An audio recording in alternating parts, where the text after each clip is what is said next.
All right, let's dive right into this explainer. Today, we're going to completely deconstruct a massive, almost unquestioned assumption in HR and coaching. It's this foundational belief that asking for feedback is universally, undeniably good for growth. We treat it like an absolute truth, right? But what if, for a very specific psychological profile, forced feedback isn't growth at all? What if it's actually a direct threat to their autonomy? A sovereignty test, basically. So we're going to look at the hard data and explore how the hidden wiring of human psychology changes exactly how identical management actions are interpreted. We've all seen this, haven't we? For years, self-development frameworks have treated asking a trusted friend for feedback as the ultimate, unquestionable prerequisite for building self-awareness. It's the classic reflective dialogue model, the idea that to truly know yourself, you absolutely need an external mirror. But we really have to ask ourselves, is this actually a universal human truth? Or is it just one very specific way of processing the world? Well, when we look at the data, and we're talking about a solid sample size of 247 across 47 countries and 18 languages, an entirely different picture emerges. And look, while we know correlation doesn't strictly equal causation, the pattern we're seeing here is just way too powerful to ignore. So, check this out. The data reveals a really striking 0.2301 Pearson correlation. What this shows is that people who are dominant in what spiral dynamics calls the red vMEME actively reject this entire feedback practice. When they're asked if they use external feedback to build self-trust, they strongly disagree. And because this correlation easily clears the student's critical value of 0.1253, it means this is absolutely not some random statistical fluke. It meets the reliability criteria and proves a highly consistent pattern. The red profile builds trust through sovereign action, period, not through peer consultation. This literally shatters our standard playbook. While traditional frameworks view self-trust through this lens of relational feedback and dialogue loops, the red psychological profile filters self-trust strictly through an autonomy lens.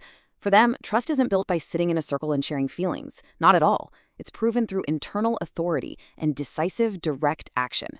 To someone dominant in red, relying on a peer for self-validation doesn't feel like growth. It feels like a really dangerous dependency. And you know what's fascinating? This pattern goes way beyond just corporate feedback. It actually bleeds right into personal habits, too. When these same folks were asked about creating and sticking to a simple bedtime ritual, the red profile yields an even stronger positive correlation of 0.3304 with strongly disagree. They systematically deprioritize any externally structured routine. So think about it, whether it's a corporate 360 review or a self-care sleep schedule, if it feels like a procedural framework that's dictating their behavior, their need for autonomy completely overrides it. Now, this creates what we call the prediction gap.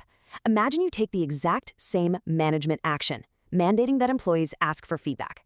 If you force this on the green vMEME, they love it. To them, it's beautiful relational alignment.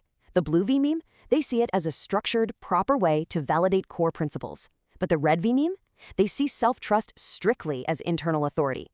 Sure, external consultation might be an option they choose, but the second you mandate it, you dissolve their sovereignty. You aren't building their trust at all. You're basically speaking a foreign language to them. So what actually happens when you force this universal framework onto a red dominant profile in the real world? Well, it sparks a very specific downward cascade. First, you frame growth purely as external validation. This immediately, and I mean immediately, triggers autonomy resistance. The employee feels like their internal compass is under attack. But because they're trapped in a corporate structure, they might just give you superficial compliance. They'll check the HR box. But that leads directly to the final, fatal step, silent power drift.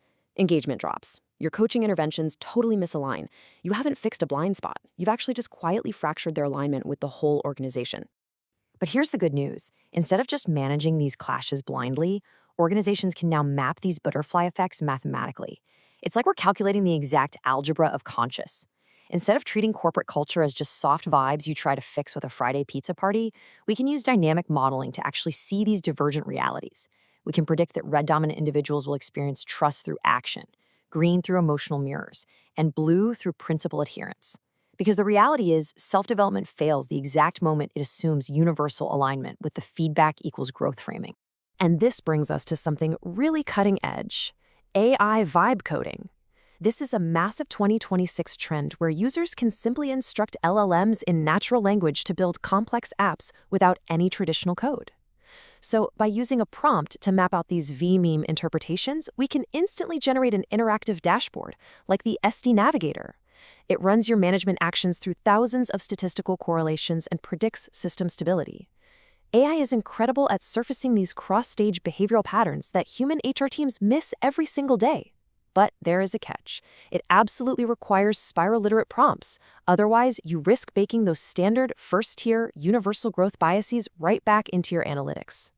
So, as we wrap up this explainer, the math clearly shows us that identical actions create entirely opposite reactions, all depending on our hidden psychological wiring.